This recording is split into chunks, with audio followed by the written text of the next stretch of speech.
News आ रही है दिल्ली से।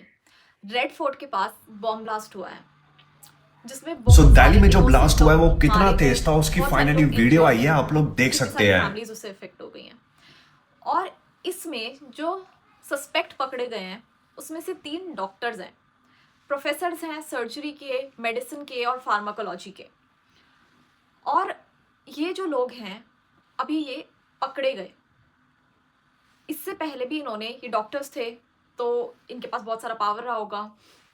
इन्होंने पहले भी पता नहीं कितने ऐसी चीज़ें की होंगी जो कभी सामने ही नहीं आई। और एक जो डॉक्टर होते हुए, लोग बोलते हैं कि जो एजुकेटेड नहीं होते वो ऐसा करते हैं, एक डॉक्टर होते हुए, सिस्टम में होते हुए जो ऐसा कर रहा है, तो इसमें फॉल्ट किसकी है? करप्शन की फॉल्ट है, सिस्टम की फॉल्ट है, किस चीज़ की फॉल्ट है कि ये ऐसा कर रहे हैं? और इसमें जो गाड़ी पकड़ी गई है वो रजिस्टर्ड है ऑल्सो जिस I-20 कार में ब्लास्ट हुआ है वो गाड़ी यहाँ पे मोहम्मद सलमान के नाम से रजिस्टर्ड। तारिक की ये फोटो भी आ रही है जिसके अंदर वो इस कार के सामने खड़ा हुआ है। एंड कुछ ऑल्सो जिस I-20 कार में ब्लास्ट हुआ है वो गाड़ी यहाँ पे मोहम्मद सलमान के नाम से रजिस्टर्ड। सेकंड जो एक और न्यूज आई है वो आई है गुजरात से। गुजरात में अपनी मेडिकल नॉलेज का यूज करके कैस्टर सीड से रीसिन एक्सट्रैक्ट कर रहे थे। और उसमें आप सपने में भी नहीं सोच सकते what this 3 people we planning to do. Seed oil का जो एक्सट्रैक्ट होता है उसको कोटेड टॉक्सिन रेजिन कहा जाता है, जो पहले एज अ वेपन यूज हो चुका है और उसमें potential use as a weapon use किया जा सकता है। ये डॉक्टर अहमद मोइनुद्दीन सैयद जो कि तेलंगाना के एक रिनोन डॉक्टर हैं। उसने चाइना से एमबीबीएस की हुई थी और साथ में वो तेलंगाना में प्रैक्टिस भी कर रहा था, तो उसी की नॉलेज को यूज करके ये लोग सब ऐसे काम कर रहे थे।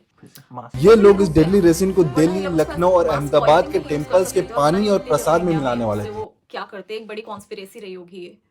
थर्ड एक और न्यूज आई है बंगाल से। वहां पे एक जिहादी था। अब आइए बंगाल में दोस्तों, यहाँ पे मुर्शिदाबाद में 100 से ज्यादा सॉकेट बॉम्ब्स सीज किया गया। एक बॉम्ब उसमें से ब्लास्ट हो गया उसी के हाथ में, और अभी तो वो तो शायद ऊपर होगा, तो ये चीज रुक गई।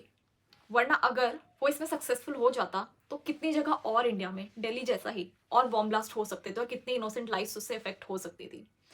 और फोर्थ एक और न्यूज आई है और शॉकिंगली उसमें भी एक डॉक्टर इन्वॉल्व है जो कि जम्मू एंड कश्मीर से आई है। अब जम्मू कश्मीर में दोस्तों एक डॉक्टर के लॉकर से मिला है AK-47। सो एक डॉक्टर होते हुए उसके पास AK-47 थी। तो ये सारे इंसिडेंसेस से हमें ये पता चल रहा है कि जो हम सोचते हैं और हम बोलते हैं कि लोग एजुकेटेड नहीं होते हैं और उनका ब्रेन वॉश इजीली करके उनको ये सब चीज़ों के लिए तैयार किया जा सकता है और वो ये सब चीज़ें करते हैं, उनको अवेयरनेस नहीं होती, तो ये कहाँ तक सही है? क्योंकि जो लोग डॉक्टर हैं हर तरह का नॉलेज इनके पास है, क्वालिफिकेशन उनके पास है, और ऐसी पोजीशन पे होते हुए अगर वो लोग ऐसा कर रहे हैं तो क्या इसके लिए सिर्फ एजुकेशन की रिस्पॉन्सिबिलिटी है या फिर अवेयरनेस नहीं है या उनका ब्रेन वॉश किया जाना ये चीज़ की वजह से हो रहा है, या फिर मेंटालिटी जो है वो सबसे ज़्यादा बड़े रिस्पॉन्सिबल होती है ये चीज़ के लिए। और ये तो वो लोग थे जो पकड़े गए, क्योंकि अगर दिल्ली केस में जो डॉक्टर्स को पकड़ा गया अगर ये प्रूव हो जाता है तो सीरियसली कितना डेंजरस है कि किसी भी प्रोफेशन पे कोई एजुकेटेड इंसान जो कि क्वालिफाइड है, जो कि स्किल्ड है, वो ऐसे काम में इन्वॉल्व हो सकता है। तो पता नहीं कहाँ कितने ऐसे लोग हो सकते हैं जो ऐसी पोजीशंस पे बैठ के ऐसे डेंजरस काम कर रहे हो। और हमारे सिस्टम में हम लोग एक इंसान का क्वालिफिकेशन और स्किल्स और नॉलेज असेस कर सकते हैं, पर कौन सा ऐसा सिस्टम है जो किसी इंसान की वैल्यूज़ को या उसके कैरेक्टर को असेस कर पाए?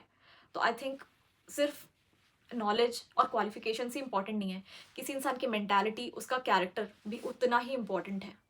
और 5 kgs ऑफ एक्सप्लोसिव भी अभी दिल्ली से पकड़ा गया है और अभी उसके लिए भी 7 लोगों को अरेस्ट किया गया है और इन्वेस्टिगेशन अभी चल रही है और अभी देखने में आएगा कि आगे क्या क्या सामने आता है। तो अभी पता नहीं और क्या क्या चीज़ें सामने आ सकती हैं। और अगर आप भी इंडिया में किसी मेजर सिटी में और आपको कुछ भी ऐसा दिख रहा है, कुछ भी आपको सस्पिशियस लग रहा है, तो ज़रूर किसी को इन्फॉर्म करो। सिर्फ वीडियो बनाना और सिर्फ ये करना, इसको अपनी रिस्पॉन्सिबिलिटी मत समझो। प्लीज़ आगे जाओ और इन्फॉर्म करो, क्योंकि हमें नहीं पता कब कहाँ पे क्या कुछ भी हो सकता है और क्या पता हम भी उससे अफेक्ट हो सकते हो। सो गाइस, हमेशा अवेयर रहो, अपनी सराउंडिंग्स पे ध्यान रखो क्या हो रहा है और अपने सारे सेंसेस का यूज़ करो। Be safe.